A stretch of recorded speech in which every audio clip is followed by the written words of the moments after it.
Zee 24 तास एक पाऊल पुढे। महाराष्ट्रातही चिटफंड घोटाळा झाल्याचा खळबळजनक खुलासा भाजप नेते किरीट सोमय्या यांनी केलाय। महाराष्ट्रात 10,000 कोटींचा घोटाळा झाल्याचं त्यांनी म्हटलंय। या संदर्भात त्यांनी मुख्यमंत्र्यांना एक पत्र लिहिलंय। त्यांच्या दाव्यानुसार राज्यात 18 चिटफंड कंपन्यांनी हा घोटाळा केलाय।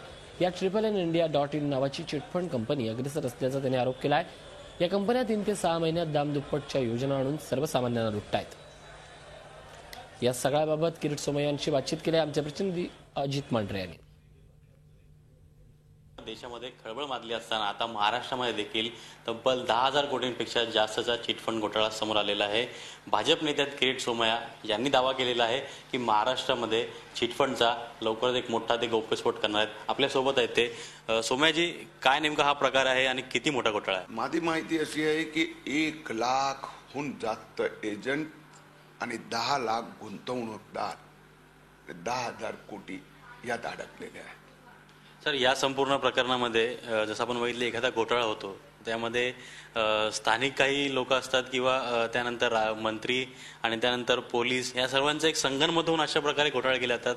तुम्ही दावा केला की याच्यामध्ये मंत्री आणि काही IPS ऑफिसर त्यांची नावं आहेत, कोण आहेत ती थेट सांगा। अनुभव इतका वाईट झाला, या कंपन्यांची चौकशी सुरू होते, त्यांना बोलवलं जाते आणि मग त्यांना सांगितलं जाते तुम्हाला ये फ्रॉड है, कारवाई करनी पड़ेगी।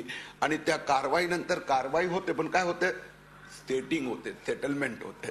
मुंबई इकॉनॉमिक ऑफेन्स विंगचा अड्डा झालेला आहे।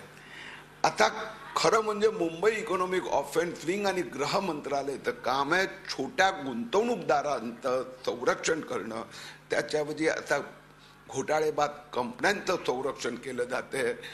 आणि जे काय पैसे वसूल केले जातात ते मला म्हणतात हमको आधे तो मंत्रालय में भेजने पड़ते हैं। म्हणून हे मंत्री संत्री म्हणजे अधिकारी आणि ह्या घोटाळेबाज कंपन्यांचे मालक यांचं नेक्सस आहे। सीएमना तुम्ही हा विषय सांगितला होता, सीएमचं काय म्हणणं आहे? सीएम आश्वासन देणार का, कारवाई करतील तुम्हाला वाटतं काय? गृहमंत्र्यांपासून RR पाटील पासून EOW ते जॉईंट कमिशनर सगळ्यांच्या भेटीगाठी झाल्या, सगळ्यांना या याद्या दिलेल्या आहेत। पीक एशिया नंतर तर 8 महिने मी महाराष्ट्र सरकारला हात जोडले, परंतु काही कारवाई नाही। महाराष्ट्रातल्या 10 लाख जे गुंतवणूकदार आहेत छोटे छोटे, त्यांनी आपल्या रक्ताचं पाणी करून हे पैसे जमवले होते आणि चिटफंडमध्ये टाकले होते। तर त्याविषयी किरीट सोमय्या सीएम यांच्याशी बोलणार आहेत। सीएम नेहमीप्रमाणे आश्वासन देतात का यावेळी कठोर कारवाई करतात ते आता पाहणं औत्सुक्यात राहील। पुढे जर्नलिस्ट नरेश अजित मांढरे, झी मीडिया, मुंबई। झी 24 तास एक पाऊल पुढे।